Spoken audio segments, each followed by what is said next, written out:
Olá, seja muito bem-vindo, bem-vinda. Nós estamos agora lançando o primeiro podcast e estou aqui na companhia da minha amada Carla.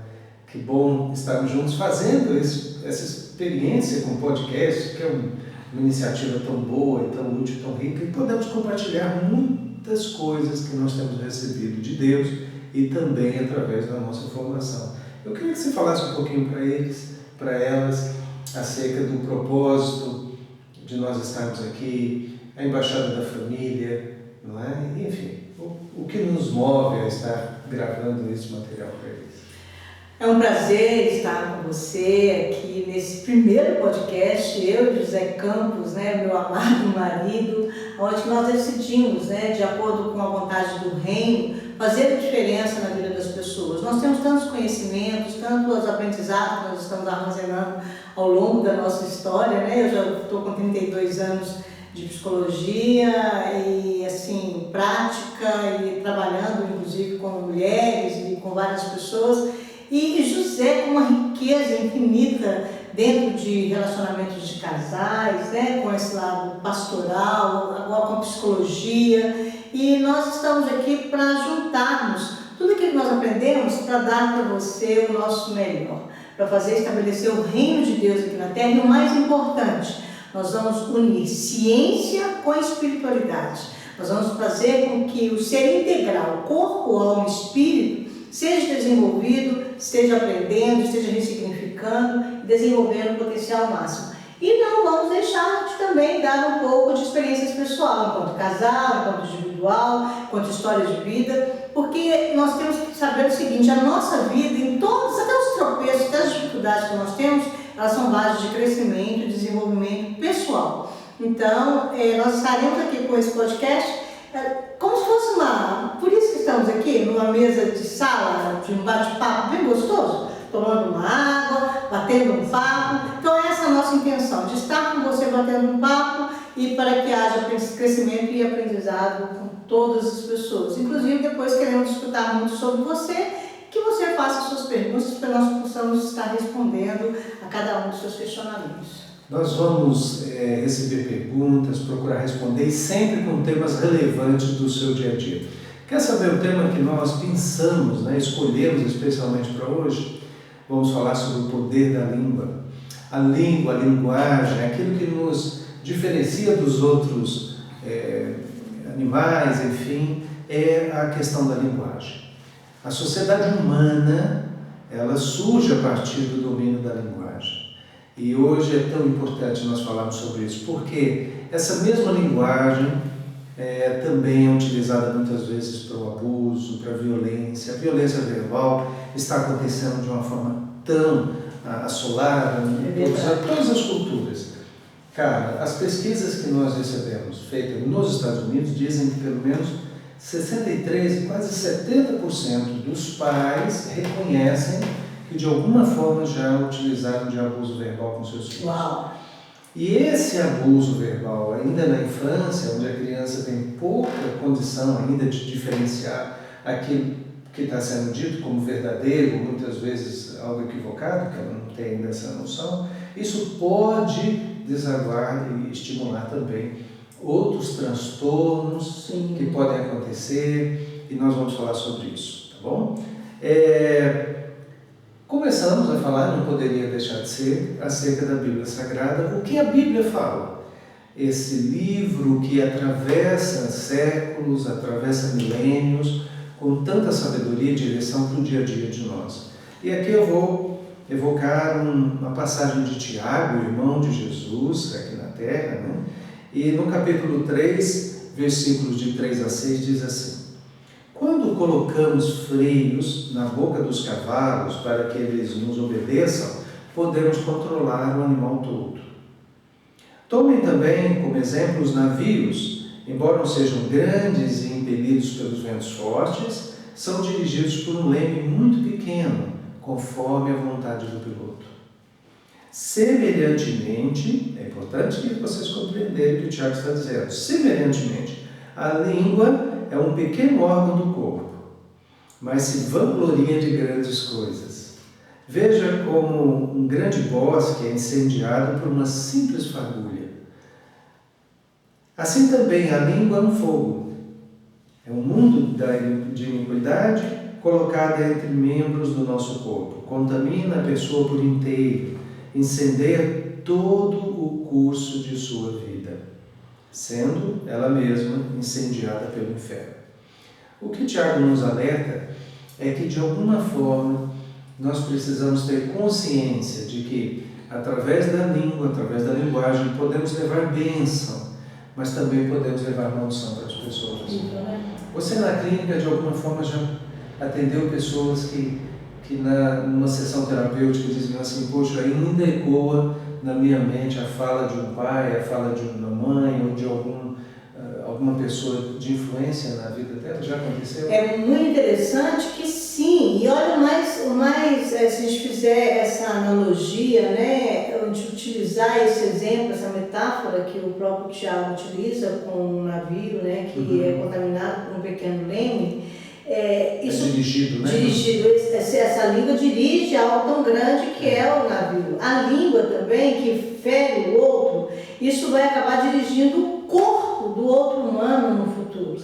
Então vamos colocar, por exemplo, uma criança pequena que escuta uma fala de uma língua que incendeia, né, como ele mesmo cita, algo na identidade, na personalidade de uma criança.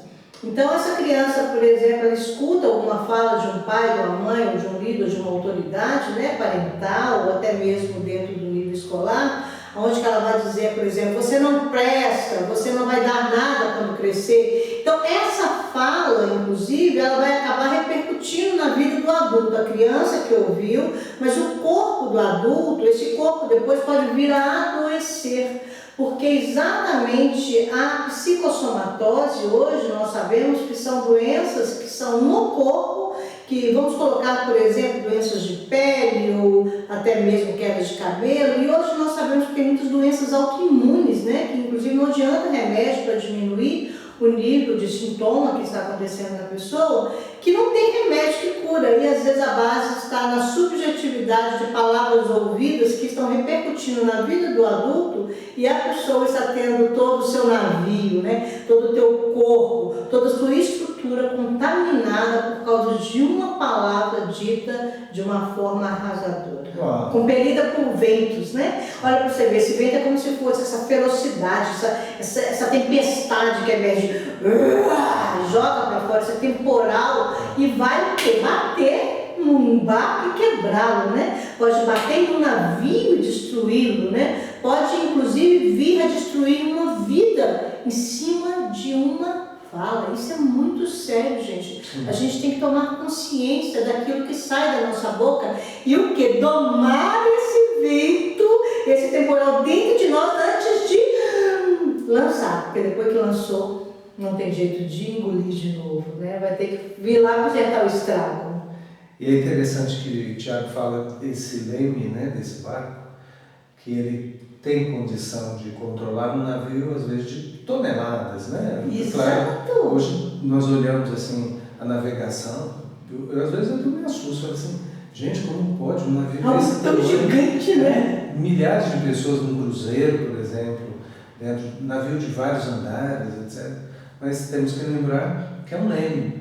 E ele está no comando do piloto, né? O capitão desse barco, ele tem condição de fazer uma pessoa.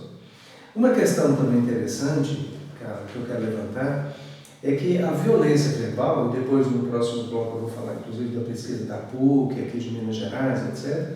Mas a violência verbal, ela pode ser naturalizada pela cultura no dia a dia. Então, como a nossa proposta de um podcast falando do dia a dia, existe uma violência verbal motivada pela religião.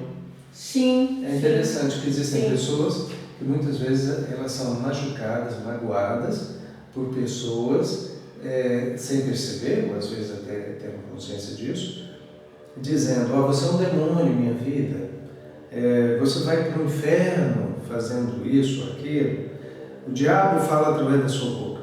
É interessante que nessa caminhada cristã nossa, eu já vi muitas pessoas dizendo isso. E uma questão sempre que me ocorria é assim, como pode alguém que é de Cristo, alguém que já caminha com Jesus, que tem o Espírito Santo dentro dela, ser usado pelo diabo. É uma coisa meio estranha para mim do ponto de vista da doutrina cristã.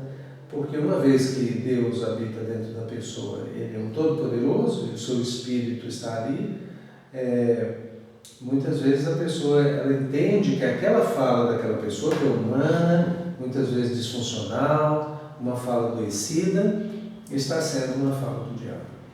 E eu entendo, do ponto de vista da minha perspectiva da doutrina cristã, que ali é a pessoa, é o erro humano, porque não vivemos uma vida dicotômica, né? Entre só Deus e o diabo. Tem a vontade do ser humano, e muitas vezes essa vontade é uma vontade disfuncional, uma vontade que está contra a direção de Deus, né? Uma outra questão é a violência verbal motivada pela cultura. Então, mulher no volante, perigo constante, homem é tudo igual, nenhum presta, tinha que ser mulher para fazer isso. Tem a violência verbal também motivada pela raiva, você fala dessa tempestade que acontece, esse ódio, né? Você não vale nada, você não presta, quero que você morra, me arrependo de ter te conhecido. Olha como fulano ou fulano é um exemplo e você não é. Essa questão, muitas vezes, dentro das famílias, é também motivo de trauma, motivo, muitas vezes, de feridas profundas na alma, porque as pessoas comparam umas às outras. Você deveria ser igual ao seu irmão, sua irmã, você deveria ser igual ao fulano, olha que coisa boa e tal. Sim. Como se a outra pessoa de referência não tivesse problema algum, fosse completamente isenta de qualquer dificuldade ou problema. Então, as comparações, muitas vezes como terapeuta de casal, eu também percebo que nos casamentos isso também prejudica. Olha, não temos isso porque fulano tem. Olha, tal. Quando você vê, as relações começam a ser contaminadas por essa comparação. Isso, claro, afeta a identidade da pessoa. Com certeza. E o mais interessante, nós temos que pensar que a linguagem ela não é só a palavra dita, verbalizada. Lembre-se de uma coisa, a comunicação ela existe entre o outro com todos os sentidos. Às vezes uma visão, às vezes um tom de voz, às vezes a intensidade. Então, nós temos que tomar muito cuidado, porque, igual, por exemplo, hoje, até dentro desse contexto da religiosidade que você falou, esse menino é um demônio, né? Essas falas de... às vezes a pessoa continua achando aquilo. Por isso nós estamos falando muito de ressignificar e mudar essa mentalidade. Porque, às vezes, a pessoa vira e não vai falar, mas esse menino não diz demônio, assim, esse menino é uma benção. Entendeu? Então, se a criança está vendo que a bênção, inclusive, é algo que está sendo conduzida de um lado contrário, só para não falar a palavra diabo, mas lá no fundo do coração, lá na mente, para todas as pessoas à volta, é o diabo. Então, nós temos que começar, o que nós estamos muito aqui trabalhando, que eu quero que vocês aprendam muito com a gente acerca disso. Nós temos que mostrar o nosso sistema de crenças. A crença, ela está dentro da gente. Se eu não acredito que essa criança é uma bênção, se eu não acredito que o meu casamento é uma bênção, se eu não acredito que meu filho é um presente de Deus, não adianta eu só falar uma palavra decorada, até um versículo bíblico, ou até mesmo algo que o outro diz, só para causar efeito. Porque isso vai macular a identidade do mesmo jeito. Porque a percepção que a criança está tendo, igual, por exemplo, a questão que o José acabou de dizer acerca da comparação. Você não elogia o filho. Aí você não está falando nada, mas eu não falo que ele é burro, ele é incapaz, eu não falo. Mas eu falo, a filha do fulano é tão maravilhosa, o filho do ciclano é o filho exemplar, olha como ele é estudioso, olha como ele é lindo, olha que cabelo. Elogia, tece todo um terço, né? Como inclusive se usa aí, né? Todo um ritual, todo um vocábulo, toda uma exaltação de beleza, de capacidade, o outro tudo é bom, mas em casa nada é ruim. Em casa é só o quê? Você não presta, você não faz nada direito, você não dá conta, você nunca vai melhorar. Cuidado com essas falas, você está o quê? Simplesmente imprimindo uma identidade. Você está lançando uma persona na pessoa, eu não tenho jeito, eu não presto. E sabe o que é pior? Se você está falando isso de uma criança ou de um adolescente, Lembre-se de uma coisa, ele não vai querer desmentir uma autoridade, como um pai, uma mãe, um avô, uma avó. Então, se minha avó e meu avô e minha mãe, eu falo, eu não presto, eu não sou nada, eu sou impotente, eu sou incapaz, a criança vai ser o sou expresso, porque quem me conhece, quem me gerou, quem me formou, disse que eu não vou dar nada na vida, eu não vou dar nada na vida. Então, tenha muito cuidado com esse poder da língua e dessa subjetividade do poder da língua, que às vezes não é expressa, mas ela é comunicada, ok? Para que você, inclusive, não se perca e não caia nessas ciladas e possa prejudicar a vida dessa pessoa. Não somente no contexto religioso, mas na cultura, mas e também nesse contexto da raiva, né? Dessas bases das emoções. Porque não falo nada, mas bato a porta, bato o pé e bravejo, quebro tudo. Você está expressando o seu ódio, você está expressando a sua emoção. Você está expressando, inclusive, a fúria deste vento que está assolando você de uma maneira tal que você está quebrando tudo à tua volta, sem às vezes quebrar nada, mas a sua própria fúria, a sua própria raiva, ela vem de dentro de você de uma maneira muito implacável. Então tome muito cuidado com isso que está acontecendo em você. Ah, cara, mas como vou fazer isso? É isso que nós vamos estar ensinando para você, né? Em vários contextos. Então não saia daí para que você possa aprender como fazer essa mudança de crença, né? E essa contenção para que essa fúria não saia de dentro de você. Mas vamos lá, inclusive, passar para um outro contexto, que eu acho que aqui já está legal. Você deu uma ótima oportunidade. Está gostando? Está gostando do tema? Entre no nosso site, ou então você pode mandar uma mensagem via WhatsApp, sugerindo temas para nós e também fazendo perguntas. Nós vamos agora para o módulo 2 e nós vamos ter um tema muito interessante, que é como que essa violência verbal, ou mesmo essa agressão verbal, pode repercutir nas emoções, tá bom? Fique conosco, aguardamos você. Olá, vamos então agora para o módulo 2, falarmos sobre os efeitos traumáticos que podem distorcer o potencial e muitas vezes comprometer o futuro das pessoas. É importante no módulo 2 você perceber que se essa fala, se esse abuso verbal, ou mesmo essa violência verbal, se for de origem de uma figura de autoridade, isso tem um peso muito importante.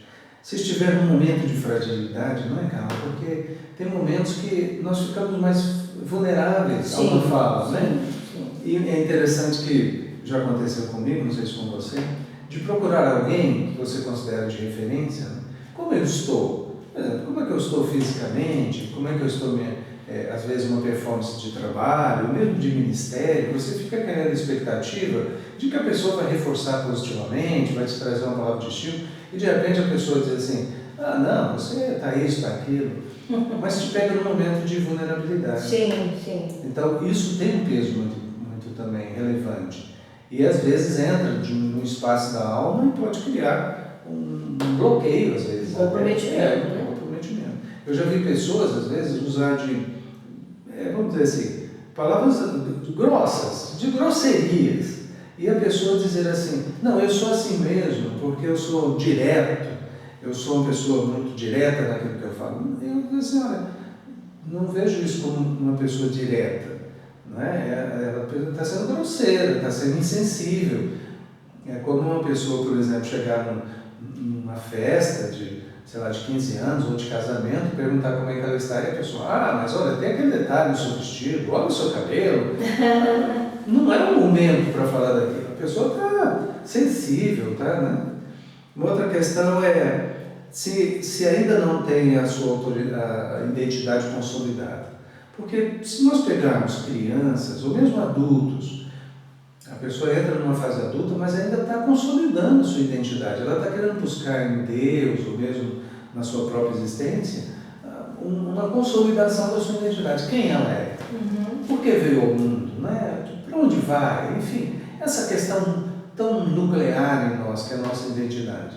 E aí, de repente, também, de uma forma sem perceber, o outro pode prejudicar, às vezes, essa consolidação também. Olha, né? Alguns até duvidam que Deus as ama, duvida até de que a sua própria existência na Terra tem algum sentido. Então, nós estamos falando tanto de crianças, adolescentes, mas estamos falando de adultos também. Então, o quanto é importante. Eu queria que você falasse para os nossos amigos e amigas, porque você tem uma experiência particular também de uma pessoa, de uma figura de referência para você, que num dado momento da sua história entrou com uma violência verbal, porque isso causou até desdobramentos na sua fase adulta. Então, conta um pouquinho para os nossos... Sim, gente, isso é muito sério, porque a gente não tem noção do que uma situação de vulnerabilidade no ser, vamos colocar, por exemplo, uma criança ou um adolescente que está nessa fase de desenvolvimento, ela pode incorporar com relação a uma figura de autoridade quando ela dirige alguma coisa nesse período de vulnerabilidade diante do outro. É uma formação de imagem, é uma formação de identidade. E isso não significa só na vida de formação, vou colocar, eu gosto de considerar, nós estamos até na adolescência e aos 18 anos para cima nós começamos a nos tornar adultos, né? Que eu creio que esse adulto, ele para de ser adulto, assim, já está totalmente pronto com 30 anos de idade. É exatamente por isso que Jesus acho que começou, inclusive, a fazer o ministério dele com 30, né? Com 33 ele fez tudo que tinha que fazer. Mas é como se esse neurobiológico, fisiológico, social, ele estivesse totalmente pleno aí, só nesse período, né? Onde você já tem uma maturidade para realmente distinguir e eliminar muitas coisas que o outro diz. Mas durante a fase de infância, por exemplo, às vezes não. A criança, às vezes não está. A criança não está com esse processo. Ela tem toda a inteligência dentro dela, mas ela não tem ainda o conhecimento nem as formações até mesmo intelectuais, de cultura, de mundo, de eu-outro, né? Para saber distinguir. E quando eu estava na fase ainda de formação, de ensino, de fundamental para o ensino médio, né? Eu sofri muito com autoridades escolares, né? Mas o trauma maior que teve na minha história foi lá no início da escola mesmo, por volta de 7, 8 anos de idade, onde uma professora, inclusive na frente da sala de aula, ela disse que me levou para frente como prova de castigo, que era o que usava na época, né? Hoje eu estou com 61 anos de idade, então vamos colocar coisa aí de mais de 50 anos atrás. Então assim, não vai acontecer, você é burra, você nunca vai adiante, você nunca vai dar certo, você não aprende nada, você é incapaz. Eu nem sei se naquela época, inclusive, era por causa das situações que estavam acontecendo comigo, já no contexto pessoal, mas também dentro do contexto do processo de desenvolvimento. Mas eu absorvi aquilo que realmente era burra. Ficou dentro de mim que eu era burra, que eu era incapaz, porque essa figura de autoridade disse que eu não queria aprender e desenvolver como deveria nessa condição educacional, né?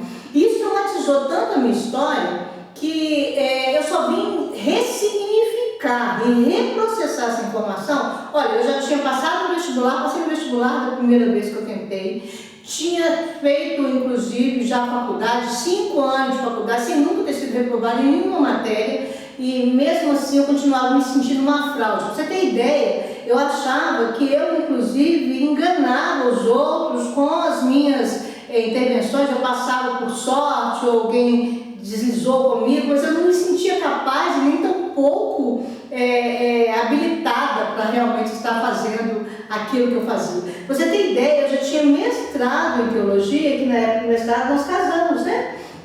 Nós casamos em 2005, né? E eu estava finalizando o mestrado em teologia. E o Conte José me ajudou, inclusive, né, amor? Ele me ajudou, inclusive, na defesa da minha tese lá do mestrado, com os doutores que estavam comigo. Mas eu continuava me sentindo uma fraude, eu continuava me sentindo alguém assim, capaz, impotente. Eu me lembro, durante o curso lá, eu sentindo essa sensação ruim dentro de mim. Aí teve uma outra pós que o José até me estimulou a fazer, que foi na Faculdade de Medicina da UFMG, um mestrado, uma pós-graduação em Psicologia Médica.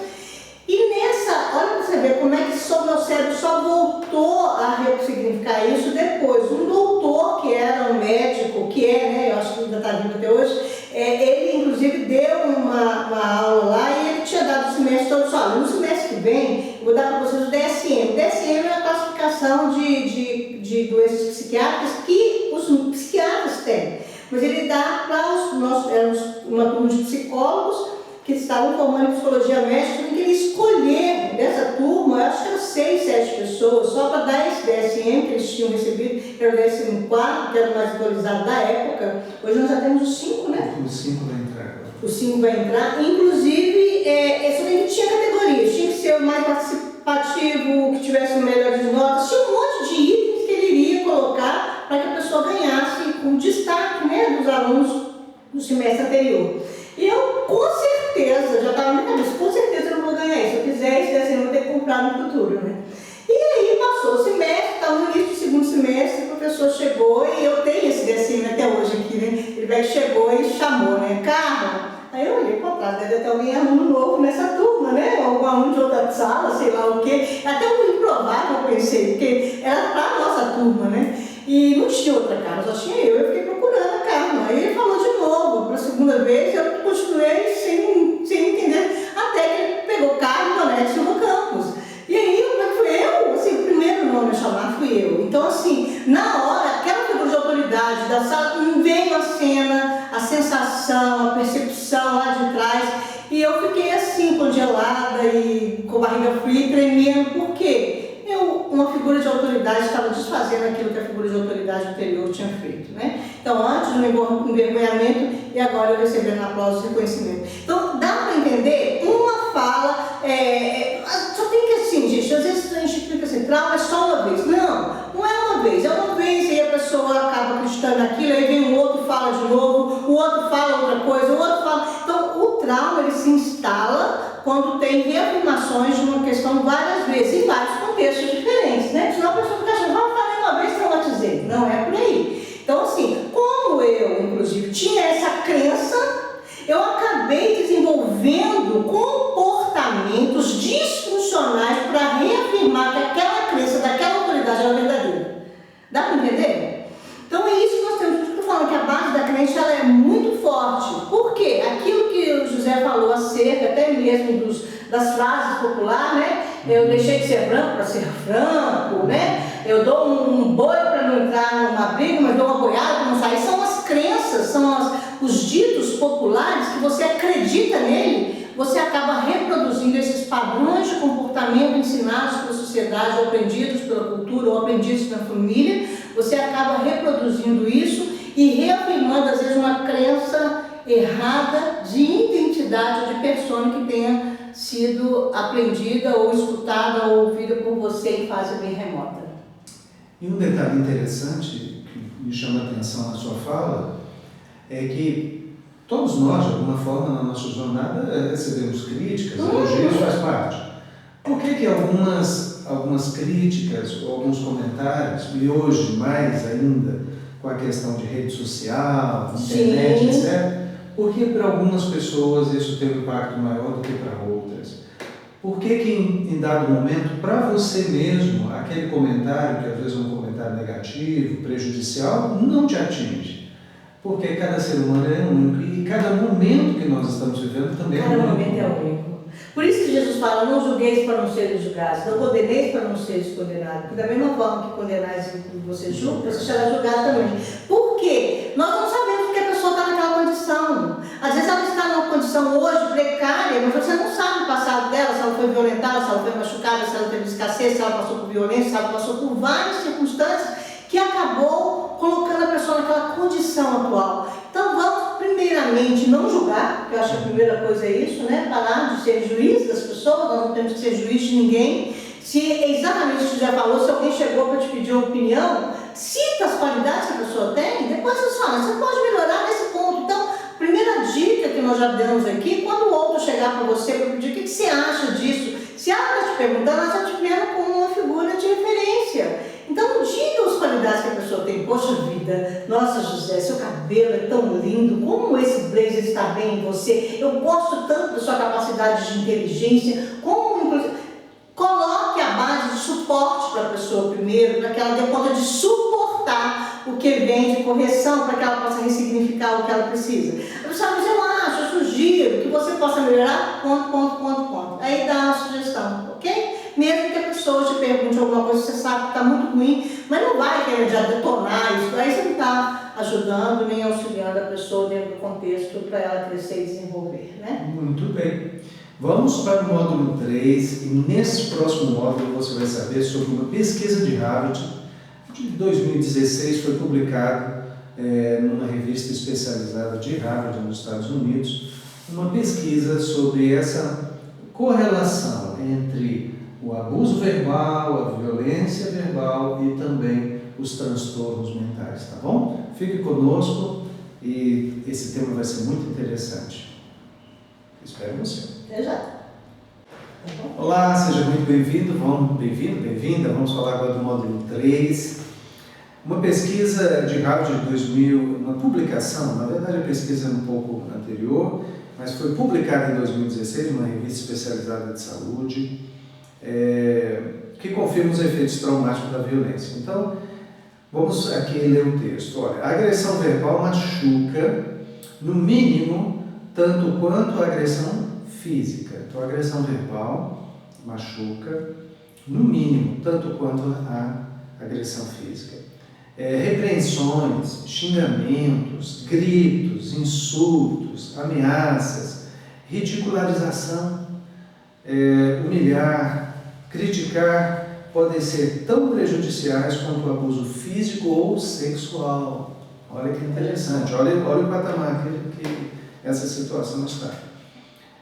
O relatório sugere que quando a agressão verbal é constante e grave, então nós temos uma questão da persistência, né, de ser recorrente, ele cria um risco de transtorno de estresse pós-traumático. É o TEPT, né? Que inclusive o TEPT, ele pode vir em várias categorias, né? É um transtorno de estresse pós-traumático. Então pode ser por algo ouvido, por algo vivido, por algo presenciado, por algo visto. Então até mesmo, por exemplo, um Covid, que houve muitas mortes pela pessoa, muitas pessoas que ela mata, ela viu muitas pessoas sendo protegidas. Isso pode gerar TEPT, pode gerar um transtorno de estresse pós-traumático de acordo com o que está acontecendo em volta. O TEPT pode vir dessas agressões constantes na família, pode ser de agressões inclusive dentro da escola, pode ser agressões inclusive dentro do contexto familiar, não diretamente com o pai, mãe e filho, mas com tios, com os avós, que inclusive é o porquê que nós estamos aqui com Embaixada. Explico porque esse nome Embaixada da Família, inclusive, ele exige exatamente por causa dessa base, pegando esse gancho aí com essa pesquisa em Harvard. Tanto eu quanto o Carlos tivemos situações familiares que provocaram traumas em nós. E muitas vezes essas situações não eram trabalhadas adequadamente. Sim. Muitas vezes nós fomos crescendo, suportando essas feridas sem saber como poderíamos ser curados. Né? Então, quando nós idealizamos a Embaixada da Família com um grande guarda-chuva, os treinamentos, capacitação de terapeutas, os workshops, os cursos online, até mesmo o atendimento terapêutico presencial que é feito aqui em Belo Horizonte, Minas Gerais, ou atendimentos que nós fazemos online no mundo inteiro, pensamos que a família ela é um grande projeto de Deus. Sim. Ou seja, quando Deus idealizou a família e pensou nela como sendo aquele ambiente de motivação, de estímulo, de cuidado, de proteção, tudo isso idealizado por Deus. Óbvio que o homem começa a fazer escolhas. Então, nós entendemos que agora precisamos iluminar esse mesmo lugar que muitas vezes é o lugar que provoca traumas, abusos, desestímulos, palavras muitas vezes que ferem, etc. É o mesmo lugar onde nós vamos entrar com toda a nossa proposta terapêutica. Então, atendemos casais, atendemos indivíduos, porque não podemos deixar de considerar que uma família ela se forma a partir da escolha de duas pessoas. Uhum. Mas essas pessoas já trazem sua bagagem, Sim. trazem sua história, Sim. né? Então, e trazem coisas boas e também coisas muitas vezes que dificultam. Disfuncionais, né? Então, nós entendemos que a Embaixada da Família tem essa missão. É uma organização pautada em cima de princípios e valores cristãos, mas nós não temos um vínculo denominacional. Então, não estamos vinculados a uma igreja X ou Y. Nós queremos caminhar como uma organização de suporte às igrejas, Sim. mas com essa independência doutrinária e denominacional. Inclusive tem um trabalho grupal, né, que é os GTIs, né, que é essa abordagem terapêutica que pode ser tanto no online como aqui, inclusive no nosso Jardim do Éden também, aqui na nossa sede da Embaixada, mas é um trabalho que inclusive todos vocês podem e devem participar, né, vocês podem entrar no site para vocês saberem como que é que funciona, e essa base familiar, ela é um suporte para o indivíduo, né? Ela é ali que está vendo a base de estrutura, de identidade, de persona, de temperamento, de desenvolvimento, de habilidades, de talentos, de dons. Então, se a pessoa ela tem isso imaculado nessa base inicial, né, com o suporte para a pessoa, e é isso que a gente estava falando, né, até mesmo dentro da pesquisa, se esse ambiente em volta ele é desfavorável, às vezes é um ambiente mesmo, gente. Às vezes é um irmão, às vezes é um tio, às vezes a sociedade, às vezes é um meio que vem, é um meio já agressivo, é um meio que aprisiona, é um meio que gera medo constante, é um meio que gera insegurança, é um meio de muita escassez, às vezes muita falta de afeto, muita falta de carinho. Então esse meio ele pode acabar lesando essa estrutura desse indivíduo que nasceu para brilhar e para dar certo, né? Uma questão importante numa pesquisa recentemente que eu participei na PUC, aqui em Minas Gerais, essa pesquisa, o nosso grupo, ele pesquisou mulheres, né? Claro, algumas do meio universitário, outras não, mas chegamos à seguinte conclusão, que a violência verbal, muitas vezes, ela é minimizada até pela própria mulher, Sim. Achando que isso é natural uma piadinha, desqualificando a mulher, uma piada qualquer dentro do ambiente de trabalho, porque uma parte das pessoas disseram que já passaram por violência verbal e agressão verbal dentro do ambiente de trabalho, dentro da família. Então, hoje é um tema que nós precisamos prestar muita atenção, precisa também considerar os efeitos nas emoções e na psique de cada uma dessas falas e, sobretudo, cuidar para que você não seja também uma pessoa que vai propagar essa violência. Exatamente. Então, a ideia do podcast é te trazer a consciência, para você poder, assim como disse Tiago em sua carta, para que possa ser um instrumento tão pequeno do corpo, né? Um membro tão pequeno do corpo, possa controlar. Com um poder tão grande, né? Pode controlar o corpo. Aqui é muito interessante a gente pensar nessa pesquisa que José fez, até um trabalho muito bem conceituado, né? Que foi até eleito como o trabalho mais bem elaborado no período. As falas, gente, nós mulheres temos preconceitos contra mulheres. Quantas vezes só podia ser loura, mulher volante, perigo constante, vai dirigir fogão. Então são coisas, né? Mulher vai ver para dirigir fogão, não vai ver para dirigir, não, vai lá.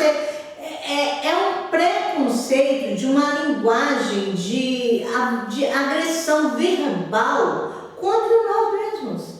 E se não mudarmos a nossa crença, vamos tratar assim quem está na rua, vamos tratar assim um colega de trabalho, por causa de estereótipos, por causa de rótulos que às vezes a sociedade colocou e que nós, inclusive, não estamos tomando consciência deles.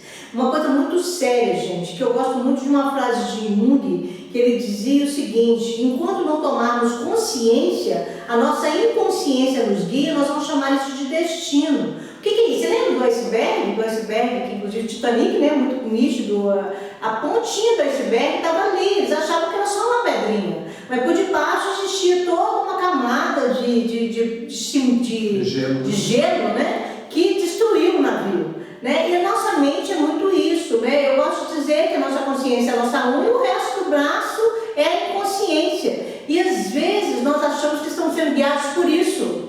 E não, estamos sendo guiados por algo lá na base da existência do humano. Então isso é muito sério. Se nós não tomarmos essa consciência do que estamos falando, dizendo, se nós não pararmos para prestar atenção no que está saindo na nossa boca, opa, de onde está vindo isso? É isso que eu acredito hoje de verdade? É esse realmente a minha crença? É isso que eu tenho aprendido em Cristo? Essa nova identidade que eu tenho de achar que eu tenho que dirigir volante, tenho que dirigir um fogão, que eu inclusive sobre o perigo. Eu lembro, gente, uma vez eu estava andando numa velocidade mais baixa, passou uma pessoa perto de mim e ficou fazendo assim, sabe? Como se eu estivesse pilotando bicicleta em vez de dirigir carro, sabe? Você lembra que eu falei a respeito da subjetividade? Às vezes a pessoa faz gestos, às vezes elas fazem que são verbais, são ações agressivas, são violências. E que nós temos que começar a mudar isso, né, gente? Venhamos e convenhamos. Não adianta ficar só sabendo das coisas e não colocar em prática, não é verdade, José? Verdade. Nós caminhamos agora para um finalzinho do nosso podcast com uma questão muito interessante. O que fazer? Poxa vida, já entendi, já passei por isso, também já cometi erros, já falei para coisas que eu não deveria. O que fazer a partir de agora? Então, nesse módulo 4 você vai saber disso, tá bom? Aguardamos você. Até breve. Olá, então vamos agora para o módulo 4. O que fazer? De repente, uma das falas minhas de Carla, em algum assunto, de repente remeteu você a situações que você já vivenciou. Palavras, muitas vezes, que estão ecoando dentro da sua alma, da sua mente. Então, a primeira questão é que há necessidade da pessoa ter uma boa autoimagem, uma boa estima, né?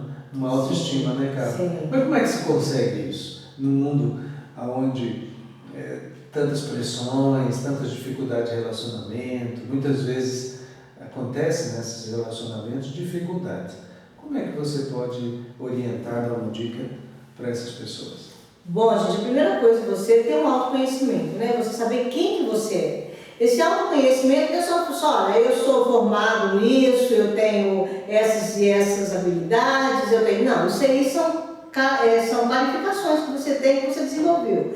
O autoconhecimento é você saber o que você gosta, o que você não gosta, o que você dá conta e o que você não dá conta, o que você suporta, o que você não suporta, aquilo que para você te tira do normal, aquilo que te descontrola, aquilo que te faz ferver. Isso é autoconhecimento.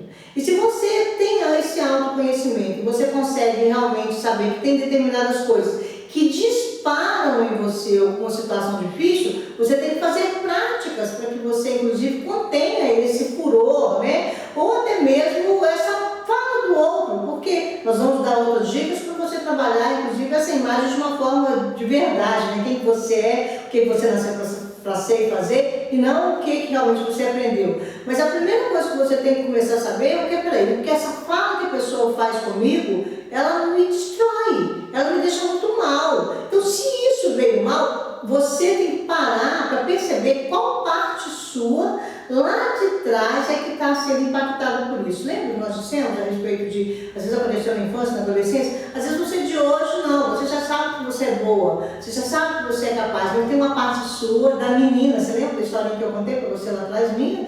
A menina que estava presa em algumas situações que realmente ela está aprisionada e ela não dá conta de enxergar essa imagem de quem ela é de verdade. Ela fica presa naquela imagem anterior. Então, para isso, temos um exercício de mindfulness que é muito claro, muito gostoso. Que eu vou fazer um finalzinho só desse bloco aqui, para a gente encerrar com ele, que é até bom que você vai inclusive, para praticar isso durante toda a semana, né? Mas é um exercício que chama de mindfulness cristão, é uma marca nossa, né, amor? Sim. É uma marca aqui da Embaixada, que a gente introduz você dentro do corpo, da alma e do espírito, para que você regule esse contexto psíquico com essa crença e com esse externo, para que você não exploda, porque o outro às vezes está fazendo alguma coisa, então você dá uma paradinha, se equilibra, regula de novo, até antes de falar, ou até antes mesmo de deixar com que aquilo que o outro falou entre em você e te afete, né? Eu gosto de dizer sempre nos pacientes o seguinte: a coisa vem, tem que bater em você e escorrer, não pode entrar, porque se entrar ela pode encontrar feridas lá dentro e você ficar totalmente aprisionado nisso.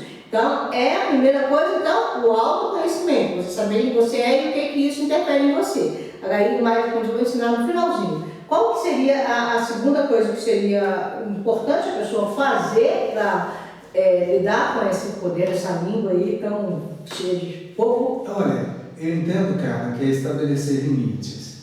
Nós precisamos de limites, né? Às vezes é aquele momento de dizer assim, eu vou esperar um pouco para falar isso para essa pessoa. Uhum. Né? Esse autocontrole. É importante isso. Mas, olha, eu tenho, o meu espaço, ele é delimitado pelo espaço do outro também. Sim, Então, não se julgar assim, livre para falar o que quiser, na hora que quiser, do jeito que quiser.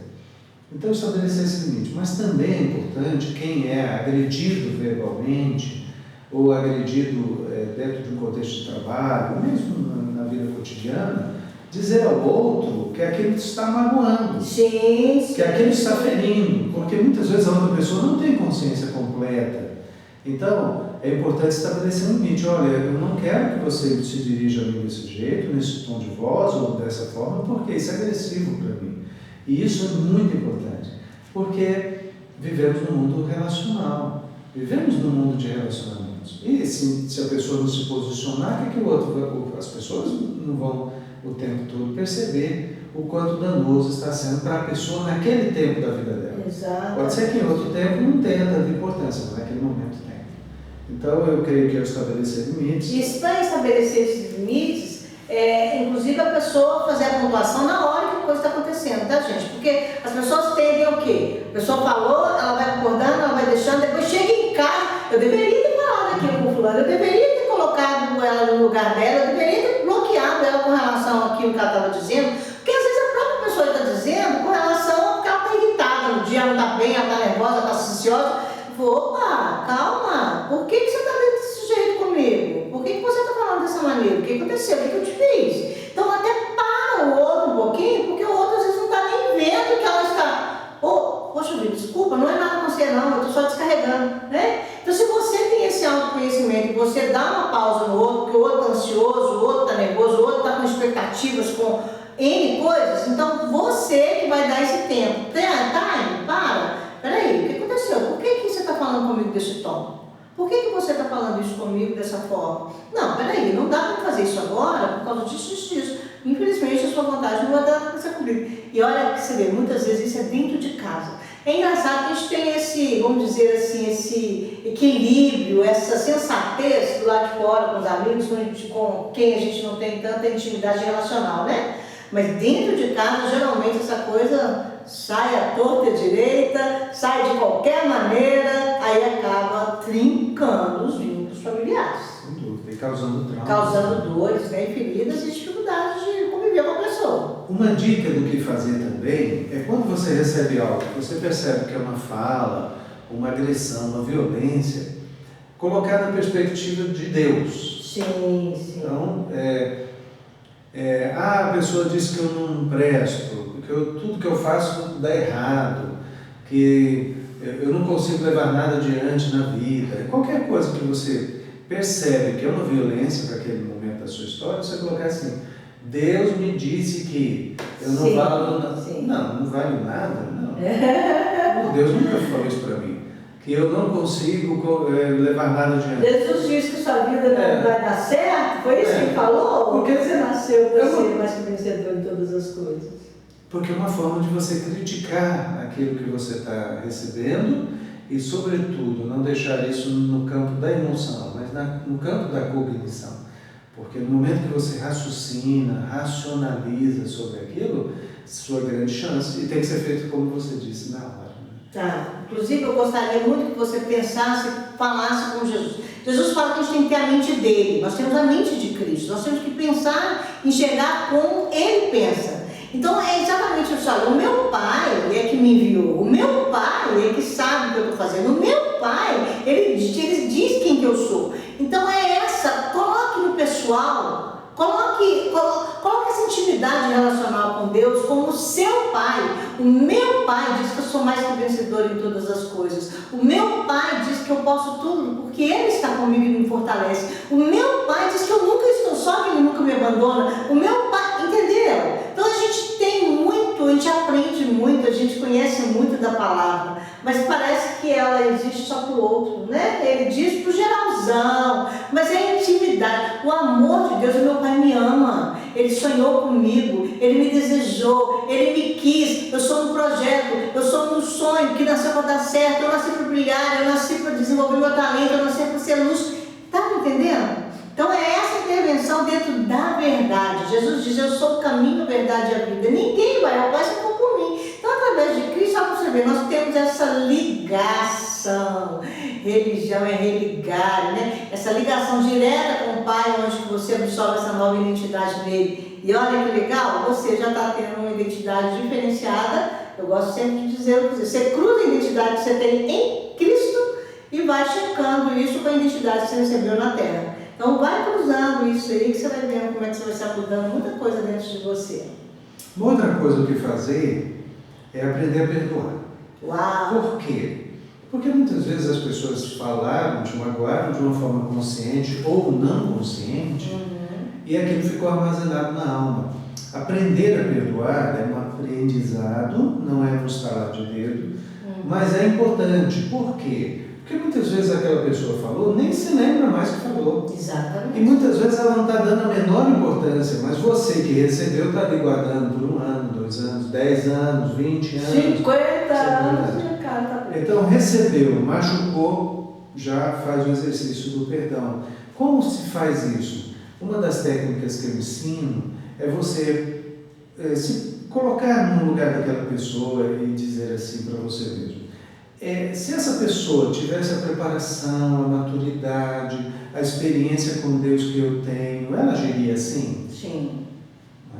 Aí diz assim, puxa vida, será que essa pessoa está num dia ruim? Será que essa pessoa está vivendo uma situação difícil na vida dela? Por isso ela está dizendo, será que ela está tendo uma visão amarga da vida?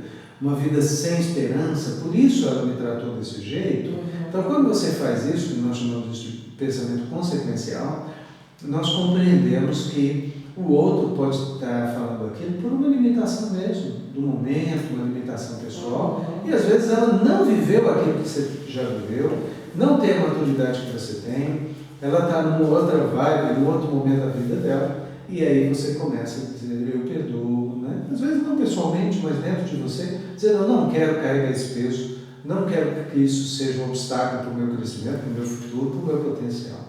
Sim, e é muito interessante, né, que a pessoa possa estar tendo plena consciência e percebendo quem ela é em Cristo e que ela possa estar trazendo isso para o presente, né? Porque uma tendência muito grande de nós, do nosso cérebro, é ir para o passado e para o futuro e não ficar atento ao agora. Né? Então nós tendemos a deixar os pensamentos, que são centenas de milhares dele que vêm durante um dia, né? Cada instante, né? Nós temos muitos pensamentos que vão aflorar dentro da gente, mas o que é essa máxima que eu vou ter que ensinar para você nesse exercício agora? Você ficar agora no presente, você ficar atento ao que está rolando no instante, né? A Bíblia fala para a gente não andar ansioso por coisa alguma, que vai acontecer amanhã, porque amanhã vai cuidar de si mesmo, basta cada dia o seu mal. Então se houve um mal que aconteceu agora, né? Que esse mal foi através da língua de alguém, ou uma ação sua com o outro, né? Que você feriu e machucou, a questão do perdão, ele entra para que você venha até perdoar partes suas, por isso que José disse, é um processo, né? O perdão é um processo. Então talvez, inclusive, partes feridas, machucadas de você mesma que tem que ser perdoadas, né? Às vezes a gente diz, não, eu libero perdão sobre tudo que fulano de tal fez na minha vida. Tá, tudo. Quando? Quando que ele fez? Ah, talvez exatamente o meu perdão. Eu tinha que liberar perdão para minha professora lá de trás. Mas a professora feriu quem? Foi a menina, Carla, não foi a adulta, Carla. Eu já tinha perdoado no mundo adulto a professora, porque, tá, quantas vezes tem perdoado? Jesus fala, o apóstolo pergunta para Jesus, 7 vezes? Ele fala 70 vezes 7. Por que 70 vezes 7? Porque eu tive que voltar nas reflexões que esse perdão foi gerando, essa culpa, né, essa fala, essa língua, gerou em mim durante anos. Então eu tive que, engraçado, olha só, eu já tinha liberado perdão para o professor, mas que tinha liberado a cara dura. Aí quando eu tive esse insight com o professor, aí eu fui na menina, cara. Aí a menina Carla começou a liberar, eu tirei ela daquele lugar, eu libertei ela daquela prisão, eu tirei ela daquele cativeiro, e aí sim ela conseguiu liberar perdão para esse professor, a adolescente também, e aí quantas vezes foi necessário, né? E a cada vez vai vir um insight, né? Libera nessa fase também, libera nessa fase também, e pede perdão também. Da mesma forma que nós nos perdoamos, nós recebemos o perdão de Deus e nós devemos perdoar o nosso próximo, ok? Então, para esse estar no presente, eu vou dar para você agora um exercício que é o de, vou dar um de aterramento, é o mindfulness cristão com aterramento. Você está atento a você no presente, então eu vou pedir ao José para me dar a sua base de roteiro aqui de texto. Eu quero que você coloque as suas 2 mãos sobre a sua perna, não vou bem confortável, pode ser na cadeira, mas agora se posiciona, aterrize, é como se você estivesse aterrissando. Volte para a terra agora, nesse exato momento, e comece a perceber você neste instante. Preste atenção nas suas mãos de cristão, preste atenção atenção nos seus pés, aonde que estão, a sua cadeira, agora você é ancorado nessa cadeira, essa cadeira te suporta. Então agora vai saciando, porque agora nós estamos terminando esse podcast, então agora vai deixando o seu corpo voltar para agora, para esse instante. Então preste atenção no teu corpo, como é que a roupa está em você, como que está inclusive os seus pés, o sapato, a temperatura à tua volta. Então preste atenção nesse momento. Feche um pouquinho os olhos, José. Então preste atenção nesse instante, nesse momento. E agora que você já aterrissou o seu corpo, voltou-se para agora, eu quero que você comece a prestar atenção na sua respiração. Veja como está a sua respiração, o ar entrando e saindo. Volte a atenção para o ar que você respira. Volte a atenção para esse ar novo que entra e deixe sair o ar poluído, o ar tenso. Deixe sair esse ar que, inclusive, talvez tenha entrado uma palavra que foi maldita, uma palavra que foi de maldição, uma palavra que te feriu. Veja essa palavra, onde que ela ocasionou em você dor. Traga agora a consciência para o teu cérebro de buscar o que foi que você lembrou, o que você, inclusive, agora que está nos vendo, nos ouvindo, quando nós estivemos falando, você lembrou de algumas falas, de algumas palavras que você tenha dito, que o outro tenha falado contra você. Então agora preste atenção dentro de você, onde que isso está? Onde está repercutindo essa dor? Qual dor que é? Raiva, medo, ódio, insegurança, destruição de uma identidade? Veja o que é que veio e olhe a intensidade disso. Faça uma medição. 0 é nada de desconforto, 10 é o máximo. Então, se a palavra foi de raiva, de ódio, quanto que realmente esse ágio entrou ou quanto que ele saiu e onde que ele está? Localiza no teu corpo. Será que está na barriga, está na garganta, está na cabeça, está na mão, está no braço, está na perna, está no corpo todo? Procure enxergar onde está isso. Enxergou? Essa palavra que entrou, que foi pesada, que foi destrutiva? Agora inspire dentro deste local. Inspire, deixe um ar novo entrar e deixe o ar poluído, o ar congestionado, o ar contaminado sair. A cada inspiração é um ar novo, a cada expiração é um ar mais fluido. Nós estamos tirando o ar que está preso. Esse ar que ficou preso nessa sensação, nessa emoção, nessa fala, nessa palavra. Talvez está nos ombros. Então, se estiver nos ombros, dá uma destravada nos ombros, mexa com os ombros. Se está nas mãos, solte um pouco as mãos. Se está nos pés, solte os pés. Agora veja onde que essa tensão ficou no pescoço. Aonde que estiver agora. Focalize isso. Nós estamos falando de palavras, de falas, de ações. Às vezes foi um olhar que você sentiu do outro que parece que vem se incendiando.